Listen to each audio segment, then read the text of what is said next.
Hello friends, आप सभी का स्वागत है हमारे चैनल क्लास टीच पर। और आई होप आप सभी एकदम सही और स्वस्थ हो गए।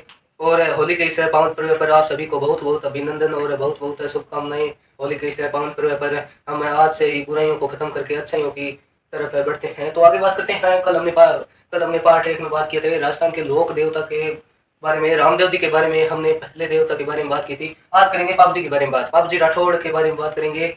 तो अंत तक बने रहे वीडियो के, शानदार जबरदस्त वीडियो रहने वाला है बाबू जी राठौड़ के बारे में। तो वीडियो को स्टार्ट करते हैं। राजस्थान के लोक देवता बाबू जी राठौड़, जन्म कुल्लू।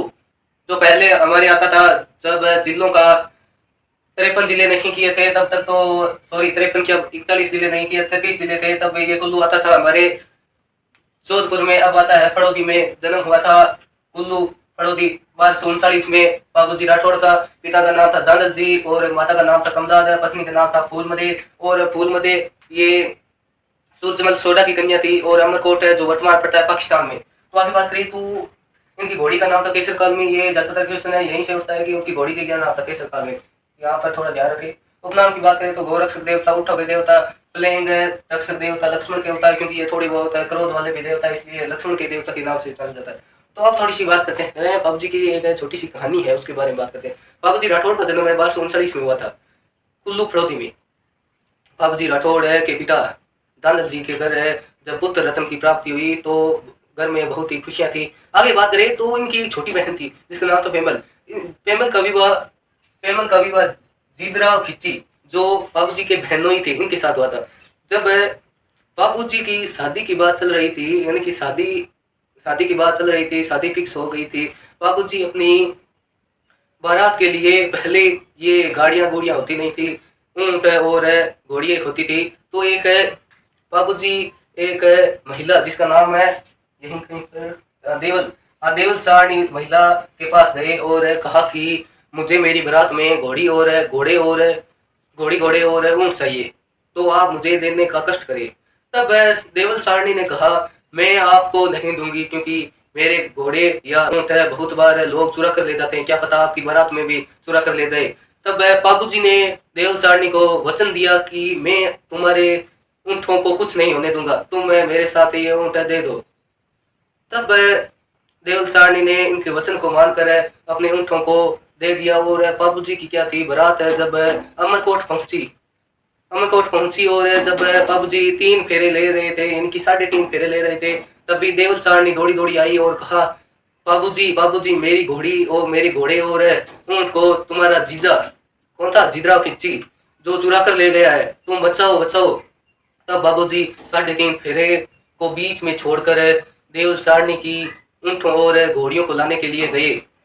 तो आगे बात करें तो इनके बहनोई थे जिद्राव खिच्ची जो इनसे प्रतिस्पर्धा करते थे, या कह सकते हैं यानी कि इनसे कट्टरपंथी थी। आगे बात करें तो बाबूजी के बहनोई का नाम जिद्राव खिच्ची था जो जायल नागौर के थे। और 1276 में बाबूजी का विवाह हुआ था प्रेम फूलमदे से होने वाला था, लेकिन बाबूजी वहां पर वो घोड़ियों को छुड़ाने के लिए गए और रण में वीरगति को प्राप्त हो गए। ऐसा माना जाता है कि बाबूजी की मृत्यु के बाद ही उनके भतीजे रूपनाथ ने उनका बदला लिया और उन्होंने बाबूजी के साले को मारा, यानी कह सकते हैं जिद्राव खिच्ची को मारा। तो आगे बढ़ते हैं। तो देचू फड़ौदी में बाबूजी की वीर गति हुई, यानी कह सकते हैं युद्ध करते हुए वीर गति को प्राप्त हुए। आगे बात करें बाबूजी के सहयोगी के नाम ले तो सादा डेमा हरमेल रेबारी। आगे बात करें तो मंदिर है कोलमंड है फड़ौदी में है, इनकी प्रतिमा भी है। कोलमंड है फड़ौदी में इनकी प्रतिमा है। और चैत्र अमावस्या को विशाल मेला भरा जाता है फड़ौदी में बाबूजी का। आगे बात करें तो महर जाति के मुसलमान बाबूजी को पीर मानते हैं। महर जाति के मुसलमान है जो बाबूजी को पीर मानते हैं।